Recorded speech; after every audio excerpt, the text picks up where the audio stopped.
আমি প্রথমে historical background দেই। আপনি যদি একটা বই এসছে আপনার গত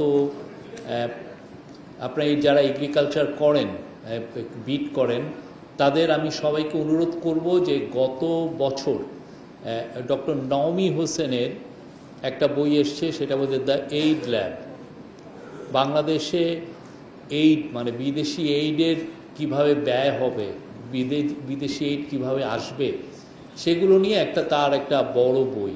এই বইটা উনি শেখ হাসিনার আমলে বের করতে চেয়েছিলেন, কিন্তু উনি প্রকাশ করতে পারেননি, কারণ ওইখানে একটা বড় একটা চ্যাপ্টার আছে হলো 1974 সাল নিয়ে। 1974 সাল ছিল আমরা যে 54 বছর যে আমরা স্বাধীন হয়েছি, তার মধ্যে 1974-এর মতো ভয়াবহ বছর বাংলাদেশের ইতিহাসে আর আসে নাই। এর চেয়ে ভয়াবহ আপনারা হাসিনার আমলের 15 বছর এটা নিয়ে কিছু শুনেন নাই, কেননা ওনারা অ্যাগ্রেসিভলি এই কথাটা কাউকে বলতে দেননি। কেউ কেউ দুই একটা লেখার চেষ্টা করেছে, কিন্তু ভয়ে লিখতে পারেননি। এবং আপনারা জানেন যে 74-এর বাসন্তী নিয়ে ছবি তুলেছিলেন আফতাব আহমেদ, এবং খুব মিস্টেরিয়াসলি এই শেখ হাসিনার আমলেই হঠাৎ করে উনি দুর্বৃত্তদের, এখন কোট আন কোটের মধ্যে দুর্বৃত্ত দিতে হবে, এটাকে উনি খুন হন।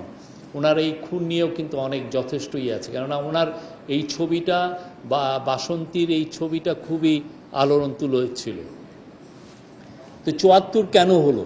এই 74 হওয়ার পিছনে গ্লোবাল এই ফার্ম পলিটিক্স আছে। 74 হওয়ার পিছনে আমাদের ওই শেখ মুজিব গভর্নমেন্টের যে ভয়াবহ রকমের ইনএপটিচিউড, মানে তার যে একটা কাজ না করতে পারাটা, একটা সামনে দেখা যে একটা আমাদের ভয়াবহ ক্রাইসিস আছে, আমি কি হ্যান্ডেল করতে পারবো, আমি খুব দ্রুত আমি দেখছি যে আমি একটা ভয়াবহ রকমের খাদ্য ক্রাইসিসে পড়ছি, সেটার জন্য আমি কতটুকু প্রিপেয়ার্ড। 74-এ এটা খুব বড় একটা বিষয় ছিল। মানে এইটার সাথে খাদ্য থাকে না, খাদ্যর সাথে থাকে আপনার রিজার্ভ কতটুকু আছে। আপনার যদি রিজার্ভ ভালো না থাকে, আপনি গ্লোবাল মার্কেটের থেকে 1 লক্ষ টন খাবার কিনতে পারবেন না, চাল কিনতে পারবেন না, হুইট কিনতে পারবেন না। আপনার যেটা বেসিক ফুড সিরিয়াল, যেটাকে সেটা শস্য, সেটা আপনি কিনতেই পারবেন না। তো দেখা গেল যে ওই সময় আপনার এতই খারাপ অবস্থা, আপনার এক্সচেঞ্জ, আপনার রিজার্ভের অবস্থা খুবই করুণ।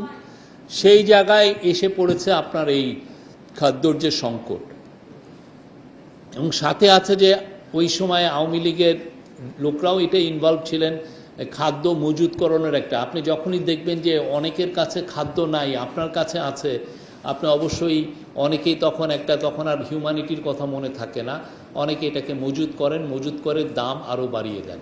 তো এই যে একটা ক্রাইসিস সেই গভর্নমেন্ট এই 74-এ হলো, এটার কারণে ডক্টর নাওমি হোসেনের মতে, উনি সোয়াসে পড়ান, উনি ইউনিভার্সিটি অফ লন্ডনের school of African Oriental and African স্টাডিজের উনি প্রফেসর নওমি হোসেন। উনি বলেছেন 15 লক্ষ লোক মারা গিয়েছিল।